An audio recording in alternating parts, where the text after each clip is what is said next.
Oi, gente! Eu sou a Erika Araújo, médica veterinária e criadora aqui do nosso canal Erika Bichos. Hoje nós vamos falar sobre uma doença que é velha conhecida da ciência e você aí com certeza também conhece, a raiva.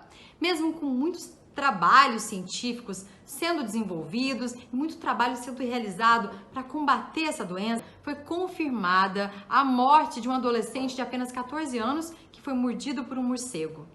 Então hoje nós estamos aqui com um time de peso de pesquisadores da Fiocruz para falar sobre esse assunto, muito mais do que falar, te orientar o que fazer, né, se acontecer algum caso, algum acidente desse com alguém da sua família. Mas antes, vem aqui no nosso canal, se inscreve, ativa o sininho, dá o seu like, deixe seu comentário e compartilhe para que essa informação alcance o maior número de pessoas em prol da saúde dos animais e das pessoas também.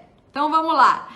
Oi, doutora Elba, seja muito bem-vinda a todos vocês. Começamos aqui com a nossa querida pesquisadora, que é doutora em medicina tropical. Doutora Elba, primeiramente, muito obrigada por estar aqui. E conta pra gente, quais são os animais que transmitem a raiva? Primeiro eu quero agradecer também a oportunidade para falar de um tema que é muito esquecido, negligenciado, principalmente nesse período de Covid, né, que a gente esquece todas as outras doenças, então é importante. É preciso chamar a atenção que é uma doença causada por um agente, um vírus, que acomete todos os animais mamíferos no mundo todo. Tá? Então, é uma doença que a gente chama de zoonose, tá? Que acontece no animal e que pode ser transferido para o homem. E aí, essa transferência vai depender de uma série de fatores, mas é bom lembrar que desde o homem até o macaco, a raposa, o cachorro, o gato e o morcego adoecem e morrem. Ela é fatal. Só para ter uma ideia, em relação à população humana, por ano devem morrer 80 mil pessoas pela raiva. A gente nem está falando dos animais. E, doutora Elba, entrou o vírus, né? A gente está falando aqui do ser humano. O que acontece quando esse vírus entra na pessoa? Bem, o vírus ele pode entrar principalmente pela mordida de um animal infectado. É muito importante considerar e lembrar que o vírus vai estar mais na saliva, e é a forma mais comum, mas pode ser um arranhão na mucosa do olho, na pelinha do olho, né? Se você tiver contato com a secreção, com a saliva, você pode adquirir. E aí o que acontece? No momento da mordida do animal, vamos imaginar a mordida, pode ser do cachorro, pode ser do morcego, tá? Pode ser de um cão silvestre. O vírus penetra e fica na ferida. Quanto mais profunda for a ferida, pior. Por quê? Porque esse vírus ele vai se multiplicar ali no músculo, na pele, e é um vírus que ele migra. O que ele faz? Ele já tem um comportamento de que ele sai deste local e migra pelas terminações nervosas. A gente sabe que tem nervinhos, né, na extremidade. E ele aproveita exatamente essa junção do músculo com o nervo e sobe. Olha, tem relato de que parece que o vírus pode caminhar, vamos colocar aqui que o vírus não caminha, né? Mas ele pode migrar 20 a 50 milímetros por hora, correndo. Então ele vai migrando, transferindo e chegando para onde ele quer. Tecido nervoso central, cérebro. E de lá ele se multiplica. E o que ele faz? Depois ele faz o caminho inverso. Faz um caminho inverso indo, então, para as outras terminações, indo para a glândula salivar, para a saliva, para todos os órgãos de tecido. Então, diante disso, o que a gente precisa fazer no momento que acontece este acidente? Eu ia chegar exatamente nesse ponto. Eu fui mordida agora por algum animal, né? Um cachorro, um morcego. Uhum. Qual que é a primeira coisa que a pessoa que sofreu esse acidente deve fazer? Em relação, é claro que eu não vou falar do animal que tem que ser feito. Agora vamos falar da ferida, da lesão. Lavar com água e sabão imediatamente. É o procedimento mais importante. E aí sim, com a maior brevidade possível, procurar atendimento médico. Vai ao posto de saúde, vai a uma assistência de um hospital e lá vai ser submetido a alguns procedimentos. E aí, que procedimentos são esses? É muito importante que a população saiba que não é igual, por exemplo, a uma infecção, uma pneumonia, que vai chegar no hospital e fazer um antibiótico. Não, não tem tratamento. O doutor Marcos até vai falar depois um pouquinho sobre o que a gente tem, mas nesse momento a gente vai fazer um procedimento que é de prevenção, é o que a gente chama de uma prevenção pós-exposição, pós-mordida. E aí, o que vai ser feito? Vai ser feita a vacina, tá? Que tem todo um esquema já preconizado, já estabelecido pelo Ministério. Quando se trata de uma mordida por um cão que você conhece, né, que você está observando e uma área que você tenha preocupação, você pode fazer só a vacina, tá? Se for profundo. Mas se for um animal silvestre, e aí qualquer animal silvestre, não é só o morcego, tá? Mas também um caso de que é um animal que você não conhece, errante, está pela rua, você não conhece, você não acompanha, não vê mais o animal, você tem necessidade de fazer também o soro. Então, vamos ter dois procedimentos. O soro, que é fundamental, e vamos ter a vacina. Não adianta ter o soro, né? Que nem picada de cobra, que você faz o soro e resolve. Não. O soro é para resolver logo aqui no tempinho inicial. Mas a vacina, ela é fundamental, porque ela vai ter que ser tomada no primeiro dia, 3 dias, 7, 14 dias. Por quê? Porque, na verdade, você depois, com a vacina, vai produzir proteção contra o vírus. Se você não tomar a vacina, não está realmente assim, fazendo a prevenção devida. E a pessoa, quando sofreu esse acidente, né, foi mordido, ele tem quanto tempo, a pessoa tem, eu no caso, teria quanto tempo para chegar no hospital e receber e fazer esse tratamento com soro e a vacina? Veja, quanto mais rápido, melhor. E vou dizer por quê. Vai depender também de local onde você foi mordido. A gente sabe que se for o cão ou o morcego morder uma região onde tem muita inervação, muitos nervos, muitas terminações nervosas, como na polpa dos dedos, na ponta dos dedos, no pé, ou perto do sistema nervoso, do cérebro, o vírus vai migrar mais rápido.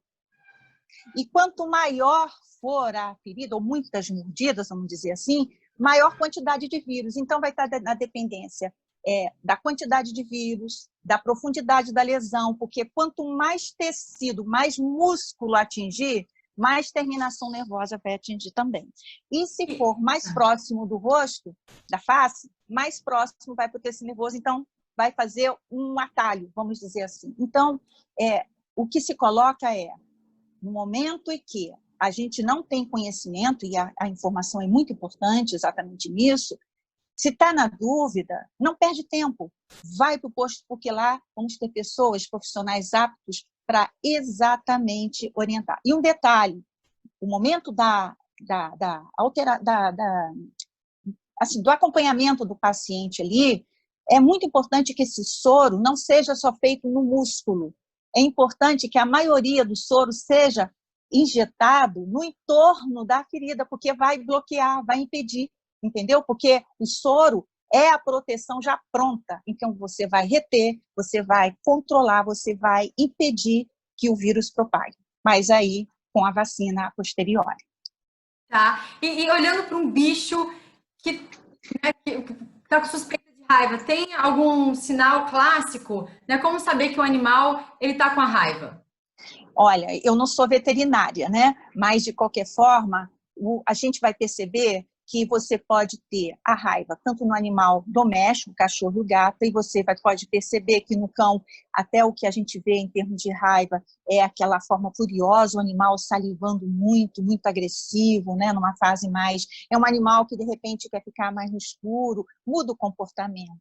Em relação, por exemplo, que a gente não pode esquecer da raiva, não em animais domésticos, o gato vai ser parecido com o cão, mas assim, um animal que de produção, é o boi, é o cavalo, é a ovelha, né? Então, assim, tem observações que também vê um animal que está mais afastado, um animal que saliva muito, com muita baba, babando muito, né? E o que acontece? Esse animal começa a ter muita irritação, que isso acontece com o ser humano também, no local da mordida começa a ter um prurido, uma dor, uma coisa incomodando, exatamente pela ação local do vírus. E o animal passa a ter isso até que é uma coisa que é até observada, né? Você vai na literatura, o animal cai e ele não consegue levantar mais e fica como se estivesse pedalando no ar, né?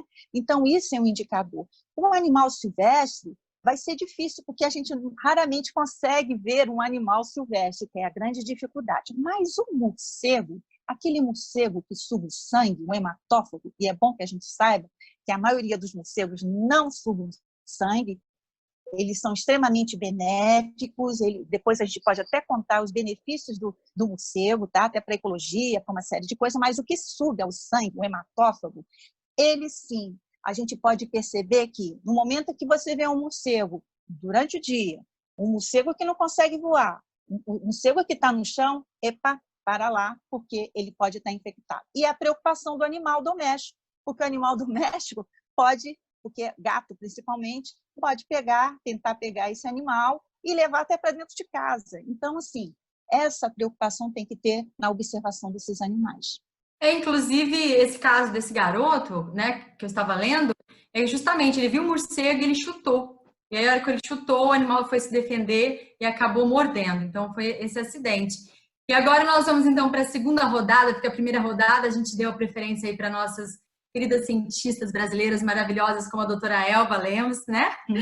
Agora nós vamos falar, então, com o doutor Marco Horta, que é biólogo e doutor em saúde pública e meio ambiente. E tudo bem, doutor Marco Horta, tudo bem? Nós gostaríamos de saber se existe um tratamento eficiente para a raiva. Conta para gente. Inicialmente, Erika, é um prazer poder estar aqui compartilhando com vocês algum conhecimento nosso, né? Bom, respondendo à sua pergunta, se existe um tratamento eficaz para a raiva, a resposta, infelizmente, é não. Não existe. A raiva, ela é famosa mundialmente, né, por ser uma doença aí que hoje a gente pode colocar ela como uma doença que aí chega quase a praticamente 100% de letalidade, né? É uma das poucas doenças hoje conhecidas que tenha esse grau imenso de fatalidade, né? Então, basicamente, não existe um tratamento eficaz. O que existe são medidas de suporte, né? Que são, o paciente ele é direcionado para as unidades de terapia intensiva, você faz ali o controle das complicações, o uso de medicações específicas contra o vírus, mas basicamente não existe um tratamento. O que existe hoje em dia são protocolos, protocolos que variam aí em certo grau, né? Desenvolvidos aí pelas equipes médicas, que tentam de alguma forma fazer com que esse paciente sobreviva, né? A pessoa que está com a suspeita de raiva, ou então mesmo o animal, né? Conta para as pessoas aqui aonde realizar os exames para diagnóstico e que exames são esses? Aqui no Brasil existe o Laboratório de Referência Nacional, que fica em São Paulo, que é o Instituto Pasteur. Normalmente, ou o Laboratório de Referência Nacional ele faz o diagnóstico, ou ele faz também a confirmação do diagnóstico, né? Pelo protocolo do Ministério da Saúde, mesmo a unidade estadual fazendo o diagnóstico, normalmente ela envia uma segunda amostra para o Laboratório de Referência Nacional, que vai fazer, então, aí a confirmação desse diagnóstico. Quantos casos de raiva nós tivemos de 10 anos para cá? E quais são as regiões, né, onde estão a maioria desses casos? Érica, um aluno nosso que defendeu recentemente a dissertação dele de mestrado de raiva, que inclusive ele teve a orientação aí da doutora Elba, o doutor Vlamir também, ele contribuiu muito com informações muito preciosas desse nosso aluno, Leandro Ledesma. E num dos capítulos, justamente, ele fez essa abordagem epidemiológica a respeito do quantitativo, né, de casos. Quantos casos exatamente a gente tem de raiva no Brasil? Será que está aumentando? Será que está diminuindo? E aí, na contagem dele, ele fez de 2001 a 2018. ele conseguiu levantar 159 casos de raiva no Brasil. Então, de 2001 a 2018. Agora, o que chama atenção nesse levantamento dele é você ter um maior quantitativo dessas notificações nas regiões Nordeste e Norte do Brasil. Principalmente nos estados do Pará, no Maranhão, no Amazonas, né? Agora, um fato interessante também é que ele percebeu um aumento do número de casos nesses últimos anos. E também um aumento, apesar de ser, a gente está falando aí de poucos casos, né? Mas um aumento desses casos para fora da região do Norte e Nordeste, né? Então, você teve caso em São Paulo, em Ubatuba, você teve caso em Santa Catarina, agora aí a gente vê esse caso no Rio de Janeiro, né? Então, pode ser uma tendência? Não, a gente não sabe, né? A gente não sabe. Ou pode ser casos pontuais que aconteceram, né? Mas isso é importante para as vigilâncias, para o Ministério da Saúde ficarem de olho para ver se de fato está tendo um aumento nas notificações de casos fora dessas regiões aí que a gente falou. Legal, agora a gente vai falar com o nosso terceiro aqui, nosso querido Vlamir Corrêa, que é meu colega, médico veterinário e doutor em vigilância sanitária e pesquisador da Fiocruz.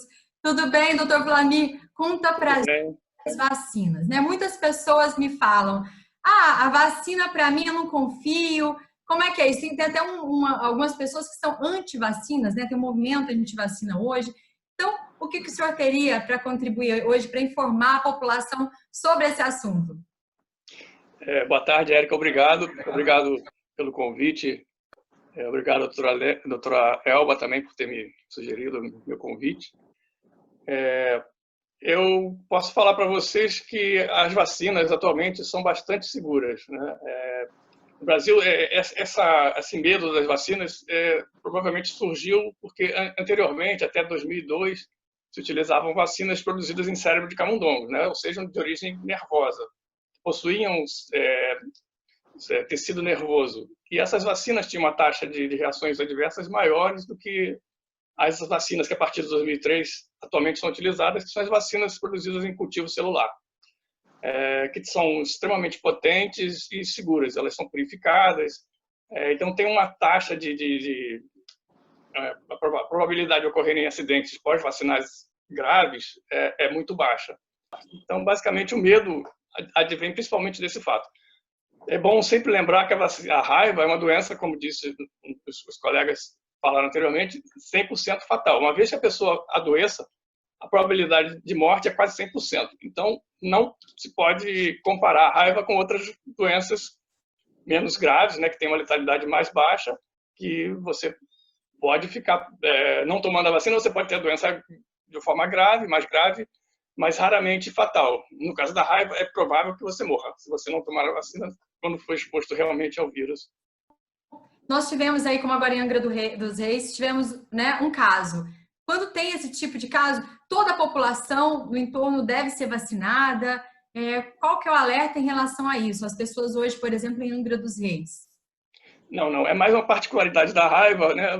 Nas outras vacinas, você toma normalmente a vacina antes de se expor a haver uma provável exposição. Por exemplo, vacina contra gripe, sarampo, você vai se vacinar antes de se expor, né?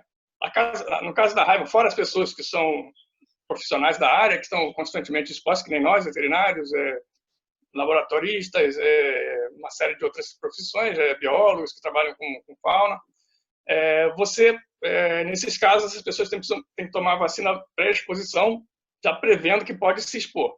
Mas as pessoas que normalmente não trabalham nessa área, que sofrem uma exposição, por exemplo, a um suposto animal potencialmente transmissor de raiva, como um cervo, um cão, como os colegas já falaram, essas pessoas vão tomar a vacina de forma pós-exposição.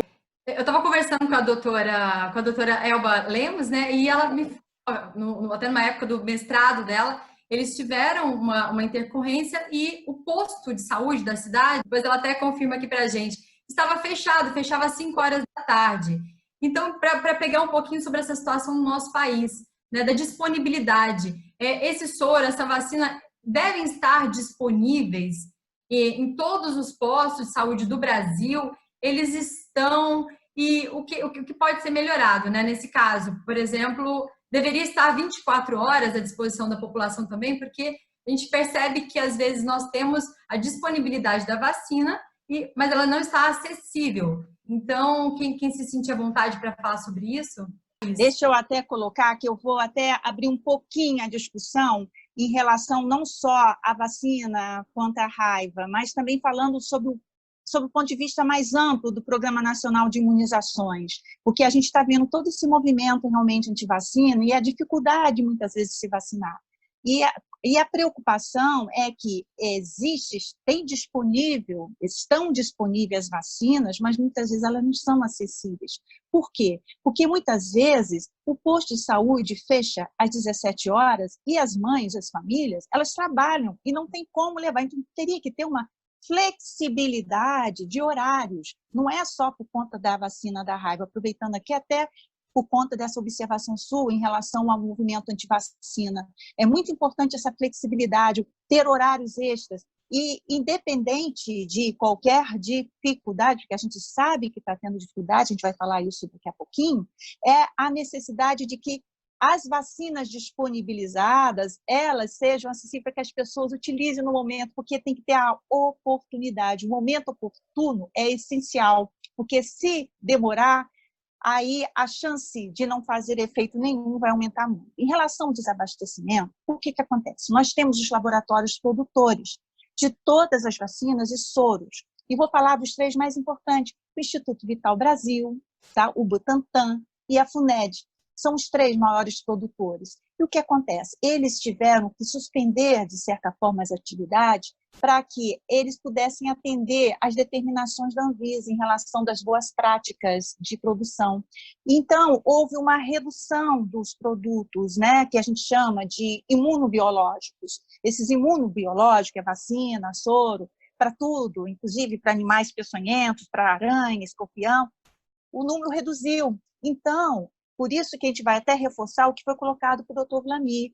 A gente não pode sair também usando de qualquer maneira, né, esse material, o soro e a vacina, tem que ter uma boa indicação, tá?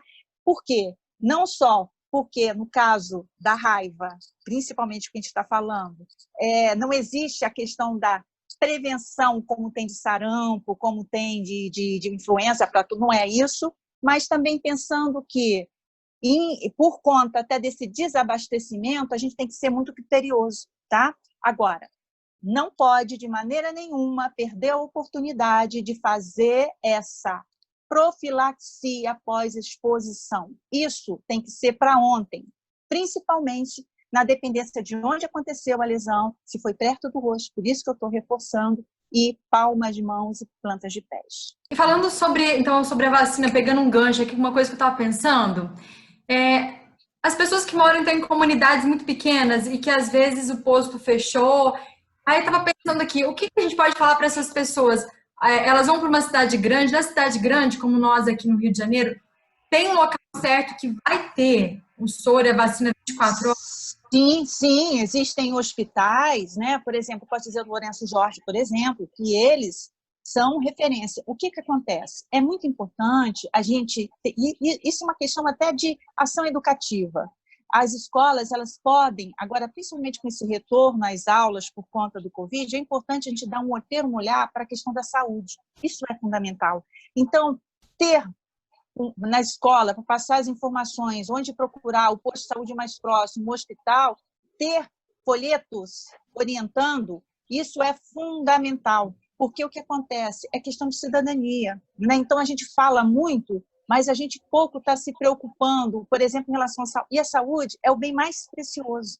E a gente tem que lembrar que saúde não é o conceito de falta de doença, não ter doença. É mais do que isso. Saúde é prevenção. Saúde tem a ver com o ambiente, com a economia, com tudo. Eu vejo que é um momento muito oportuno. E não é só para raiva, não. Não é só para Covid, não. Para hepatite, infecção sexualmente transmissível, as doenças imunopreveníveis, acabar com essa história de movimento antivacina. Veja, no momento em que a gente tem 50, 100 doenças e uma pessoa adoece, começa com febre, o médico é o verdadeiro detetive. Então, se a gente vacina, a gente elimina 50 delas, porque elas são imunopreveníveis, elas têm vacina. Então, a gente elimina. Ó, sarampo não é, hepatite não é, porque está vacinado. Ah, não é. Isso já dá um conforto, facilita, e a chance de erro vai ser muito menor, porque as doenças são muito parecidas no início, né? Então, vamos acabar com esse movimento antivacina, porque só tira a qualidade de vida, só tira a saúde das pessoas. Chega. Então, o Covid que venha para que essas pessoas, e de forma irresponsável, faz uma abordagem dessa, elas pensem seriamente no dano que ela pode estar causando para a saúde pública, não só para ela, mas também para quem vive ao lado, né? Olha o meu discurso anti-vacina. E muitas pessoas me falam, doutor Vlamir vai me entender, muitas pessoas falam assim, médico veterinário trabalhando para a saúde pública, ou seja, para a saúde das pessoas. Nós, desculpem aí, biólogo, médica, nós somos quem mais conhece as zoonoses, hein? Que são as doenças que são transmitidas dos animais para as pessoas. Muitas vezes os seres humanos também transmitem, tá, gente? Que nem a raiva. A gente também pode transmitir para o animal. Então, eu queria falar, olha só, aqui nessa sala nós temos 2 veterinários, eu, o doutor Vlamir, a doutora Elba, médica, e o doutor Marco, biólogo. Então, para mostrar para você de casa que a saúde pública, ela tem que ser integrativa. Para tomar as decisões diante de uma doença, são vários profissionais, vários pesquisadores, né? Ciência trabalhando junto com o governo. Então, é uma coisa multidisciplinar, a gente precisa trabalhar de uma forma conjunta, como no caso da raiva. E a raiva, gente, mata, tá? 100% quase dos casos, ela mata, é letal. Mas ela tem como, e não tem como ser extinta, porque ela tem um ciclo que é silvestre, que é lá com os bichinhos do mato. Então, isso é quase impossível extinguir. Mas ela é uma doença que pode ser prevenida e controlada. Então, conta aí pra gente, doutora Elba, quem mais sentir vontade de falar, né, como deve ser feito esse controle da raiva. Como é que a gente pode controlar e acabar com essa preocupação? Bem, vamos embora lá. Primeira coisa que é extremamente necessário é o conhecimento, a informação. Todas as ações, por exemplo, quando acontece qualquer situação, tipo, aconteceu um caso de raiva ou de febre maculosa, doença do carrapato, é muito importante que a população se aproprie da formação, da informação. E, então, a escola, a ação dentro de uma escola passa a ser muito importante. Eu estou chamando muita atenção disso porque a escola, ela forma. Não é só questão de informar, forma também. Mas dentro daquele contexto que você colocou, de integrar, porque, na verdade, a questão da zoonose, que é essa infecção, essa doença que é do bicho para o animal para o bicho, inclusive, vou abrir um parênteses aqui, o que aconteceu, de que o próprio herpes que nós temos na boca, herpes simples humano, se a gente come alguma coisa e dá para o macaquinho pode pegar e acabar com a infecção e morrer. Ou o herpes dele pode acontecer de passar para a gente também. Então, não tem que humanizar o animal. Animal ir lá, a gente cá, porque o que tem na nossa boca, o que tem no nosso tubo digestivo está adaptado a gente. Não vai nos matar e a gente está colonizado. A gente tem esses bichinhos, esses micro-organismos, esses patógenos, esses agentes dentro do nosso corpo. Mas se passar a barreira para um animal, pode matar o animal. Uma Escherichia coli, aquela bactéria que a gente fala do cocos, né? As bactérias, os fecais, coliformes fecais na água. Que a gente aqui pode falar cocô mesmo. Cocô, né? Cocô. Para a gente, está lá no nosso tubo digestivo, não causa problema nenhum. Mas quando passar, tem uma bactéria na boca do cachorro que mata. E as pessoas recebem lambida de cachorro. Então, a gente tem que tomar cuidado. Mas, voltando em termos de ação, eu só estou comentando isso, que passa a ser muito importante a integração de profissionais veterinários que sabem do animal, o médico que sabe de gente, do ambiente, porque todos nós estamos no ambiente. Então, além dessa ação educativa, é importante no momento que há um diagnóstico de raiva, saber, primeira coisa, os animais, porque a gente precisa controlar a raiva urbana, aquela raiva que é do cão e do gato.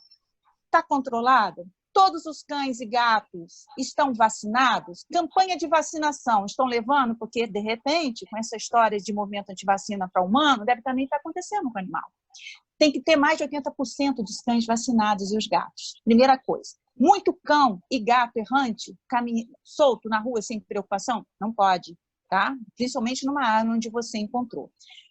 Precisamos identificar os abrigos dos morcegos. Lembrando que só três daquela quantidade enorme de morcegos, eles realmente precisam de sangue. A maioria, eles são extremamente importantes para poder, na verdade, controlar inseto, porque eles são insetívoros, alguns deles. Ou então, de frutas, porque, na verdade, eles pegam as sementes que nem beija-flor, que espalha. Então, a gente tem que lembrar que eles têm uma importância muito grande, mas os hematófagos são preocupantes. E aí, temos que procurar os abrigos. Um detalhe que a gente pode encontrar até nos livros. Você vai entrar, de repente, numa casa abandonada, e se você olhar para o chão, você vai ver marcas de fezes desses animais, meio sujo, tipo piche. É sinal que ali é o sangue digerido. Então, não pode nem ficar ali, porque você tem que avisar de imediato o serviço de saúde para poder ajudar. O que você falou em relação ao garoto que chutou um morcego que estava no chão, atenção, aí é a informação. Um morcego no chão, você tem que ficar à distância, porque com certeza a possibilidade é quase de 100% de ele estar infectado. O que a gente precisa também fazer? Fazer o recolhimento desses animais que estão errantes. É importante, nesse momento que a gente identificou. Avaliar esses animais. E investigar pessoas e animais que tenham indícios de terem sido sofrer acidentes. Então, se apareceu alguém com sangramento no pé, porque o morcego injeta uma substância que impede a coagulação. Então, você pode ver, por exemplo, geralmente no pé, um sangramento. Mas que sangramento é esse? Alertar, porque há uma possibilidade. Então, há uma necessidade de fazer um levantamento para saber se alguém nessa região ou o animal apresentou algum indício, alguma marca da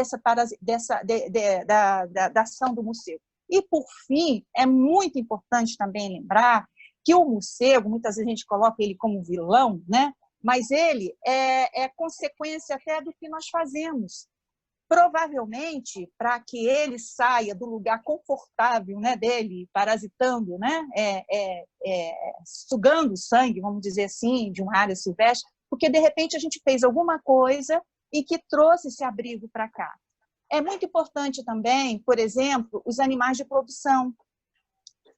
Tem animais de produção? Tem criação de boi, tem criação de cavalo, tem criação de ovelha, né, porque são mamíferos. Se tiver, tem que ir lá para saber se o produtor está preocupado em vacinar seus animais, porque tem toda uma regra estabelecida. Tão qual a gente tem o Programa Nacional de Imunização para a gente, tem também para o animal, tá? Por quê? Porque a gente não vai conseguir controlar. Um morceguinho pode vir dali, porque vem aquela interface, aquele espaço entre o rural, o silvestre, né? Ali, o morcego pode perfeitamente procurando se alimentar. Olha, o morcego infectado com a raiva, ele fica meio desorientado, né? Então, ele vai e se alimenta no boi. Se o boi não tiver imunizado, vacinado, pronto, está criado. E a gente sabe que existe um grande número de animais que acabam com raiva realmente. É um número muito maior do que de população humana. Então, é um conjunto de ações, tá? Eu, por exemplo, sou produtora rural também, tenho cavalo, tenho bovino, ovino, que são as ovelhas, os cavalos, os bois, e a gente vê com frequência, né, a marca do morcego se alimentando, gente. Isso é até natural. Mas lá nós, então, fazemos parte desse programa de vacinação, todos são vacinados, isso é obrigatório, né? Um produtor responsável, a maioria é responsável, faz essa vacinação anual. E a gente estava falando aqui sobre a importância do morcego, então, né? O morcego, ele é muito importante para a nossa vida, né? Como todos os animais. Então, acho que o doutor Marco Horta pode falar para a gente sobre isso, porque a gente está falando aqui sobre a saúde animal, a saúde humana, mas a saúde ambiental. E ele, que tem essa expertise, né? Ele é um especialista nessa área de saúde pública, meio ambiente. Então, o quanto o morcego ele é considerado, para vocês terem ideia aí, como a importância que nem o produtor rural, ele planta florestas. Polinizador, é polinizador. Polinizador. Então, ele defeca ali as sementes e vai plantando as florestas, né? Então, fala um pouquinho para a gente, doutor Marco Horta, sobre isso.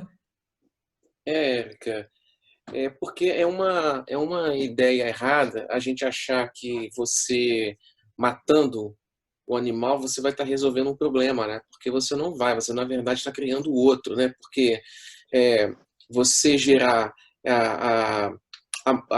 a morte desses animais que são, na verdade, eles são transmissores, mas você vai estar gerando um desequilíbrio ambiental, né? Esses animais eles fazem parte de uma cadeia, de uma teia trófica que é estável, né? Então eles são frugívoros, eles são insetívoros, eles carregam pólen. Então, assim, diversas espécies vegetais dependem desses animais, né?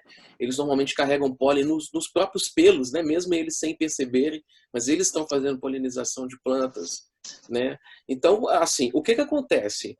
Uma vez que você tem, igual a gente percebe na Amazônia, uma vez que você percebe a retirada de área de floresta e você entra ali com pastagem, né, com assentamentos humanos, então para o morcego que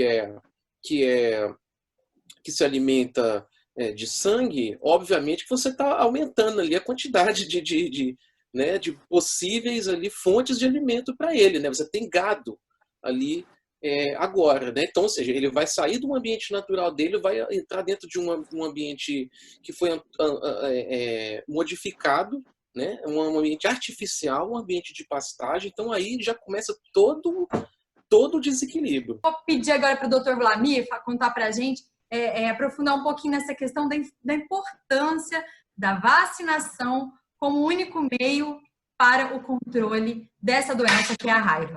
Então, como eu estava falando, você está na maioria do país, a raiva urbana, que é transmitida do cão para os humanos e menos potencialmente pelo gato, ela está controlada. Tanto que o morcego, há vários anos, já é o primeiro transmissor nacional de raiva há muito tempo. Pelo menos nos 10 últimos anos, dos casos que houve, a grande maioria, de 2010 a 2020, foram 38 casos, 20 foram transmitidos por morcego.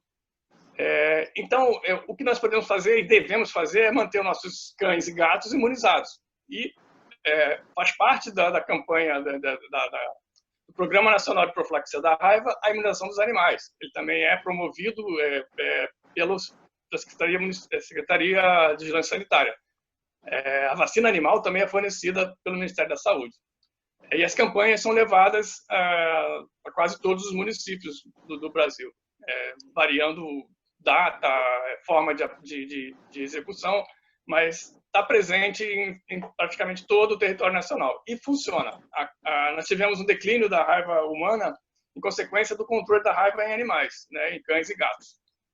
Mesmo aquela vacina de tecido que foi usada até, principalmente de 73 a 2003, né, ela era uma vacina que tinha problemas reatogênica, vamos dizer assim, mas ela era bastante eficaz no controle da raiva, tanto que proporcionou o controle da raiva ao longo das décadas. Nós estamos hoje numa situação mais ou menos bastante confortável. Temos a suscetibilidade da presença do vírus em morcego, e o que devemos fazer é controlar a nossa população canina e felina vacinando, tomando as medidas, é o mínimo necessário, né? Como a doutora Elba já falou, a gente tem que vacinar pelo menos 80%, para que a gente chama de imunidade de rebanho, né? Para que você não bloqueie a circulação do vírus. Em casos de surto, tem outras medidas que são tomadas também, como bloqueio de surto, vacinação em torno do caso que acontece, e mais uma série de coisas que são feitas pelas autoridades. Mas a nossa, enquanto indivíduo, enquanto cidadão, você tem que tomar conta do seu animal, vaciná-lo, mantê-lo saudável dentro de casa, não deixar o animal circular na rua, e tomar as medidas necessárias quando o animal apresente qualquer problema de saúde. Como eu falo, é muito importante esse trabalho das ONGs que resgatam os animais, né? As pessoas falam, as protetoras, elas realmente estão sendo protetoras não só dos animais, mas da nossa vida também. Então, fica uma dica para as pessoas cada vez mais apoiarem o trabalho feito, que é um trabalho em prol da saúde pública também. E aproveitando então para agradecer a presença de todos, eu vou passando para as considerações finais. Primeiro para a doutora Elba Lemos, agradecendo a sua presença ilustre, maravilhosa. Pode fazer suas considerações finais, doutora Elba. Depois eu passo para o doutor Marco e depois o doutor Vlamir, tá bom? Érica, eu quero agradecer a oportunidade, eu vou até repetir o que eu falei para você, que, na verdade, muitas vezes a gente fica só preocupado com aquelas doenças que têm números, né? Como Covid, como o próprio dengue, que são extremamente importantes, a gente não está discutindo isso, mas que a gente precisa ter um olhar para aquelas doenças que têm uma frequência menor, mas têm uma letalidade altíssima, tá? Não podemos fechar os olhos para ela. E eu quero reforçar da importância da questão do tempo. Eu vou até repetir o dado, porque eu acho que é importante para que as pessoas saibam que no momento que elas sofrerem um acidente, elas têm que ir logo. Para vocês terem uma ideia, esse vírus vai estar migrando de 25 a 50 milímetros por dia. E vai ser muito mais rápido se for no rosto, se for nas terminações. Então, você tem que ir logo. Não esquecer de fazer a lavagem do local com muito sabão. E, por fim, vacinar. E a vacina, não é só a questão da vacina numa situação de pós-exposição. É vacinar para aquelas outras doenças que a gente pode eliminar. Imagine o conforto de saber que de centenas de doenças que existem, a gente está eliminando a possibilidade de estar infectado com uma delas. É uma questão de cidadania, de respeito pelo outro. Então, eu quero reforçar a questão da vacinação. E aí entra os animais. E agradecer a oportunidade para poder estar junto com 2 colegas maravilhosos, também com você, de poder conhecer e saber do seu trabalho, porque não adianta a gente ficar com o conhecimento, a informação restrita só dentro de uma instituição de pesquisa e ensino. Como é importante a gente divulgar, passar informação, porque a coisa mais importante é o conhecimento. E eu agradeço a oportunidade de poder estar participando desse processo. Muito obrigada. Eu que agradeço. Vamos lá, doutor Marco Horta também, maravilhosos. Conta pra gente aí quais são as suas considerações finais para a galera. Agradeço aí a participação. Espero que tenha sido útil aí para o público que está nos assistindo. E também reforço aqui que, mais uma vez, né, a raiva é uma doença negligenciada, né, considerada pela Organização Mundial de Saúde uma doença negligenciada, ou seja, infelizmente a gente ainda tem poucos esforços voltados para o controle, para a vigilância dessa doença, né? Ela merece um cuidado maior.